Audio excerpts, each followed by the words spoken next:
ফজরের 2 রাকাত সুন্নত এ পুরো দুনিয়া আর দুনিয়াতে যা কিছু আছে সব কিছুর চাইতে উত্তম। তাহলে যে 2 রাকাত সুন্নত পৃথিবীর চাইতে উত্তম, ওই 2 রাকাতের সুন্নতের পরে যে 2 রাকাত ফরজ রয়েছে, এই ফরজের আল্লাহু আকবার কি দিয়ে মিটাবা? এই ফরজের সামি আল্লাহু লিমান হামিদা কি দিয়ে মিটাবা? কত টাকার মালিক হয়েছে তুমি নামাজের কাফারা দিবা?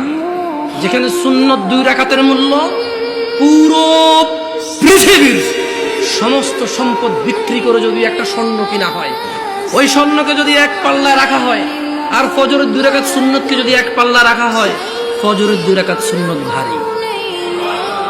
ওই সুন্নত এত ভারী হলে ওই ফজরের নামাজের ফরজ যেটা তুমি ঘুমের মধ্যে কাটিয়ে দাও, ওই 2 রাকাত ফরজের আল্লাহু আকবার সামি আল্লাহু লিমান হামিদা আত-তাহিয়াতু সুবহান রাব্বিয়াল আযীম সুবহান রাব্বিয়াল আলা কি দিয়ে কিনবা? তুমি কি কয় টাকার মালিক হয়েছে যে 2 রাকাত সুন্নতি পুরো পৃথিবীর চাইতে উত্তম?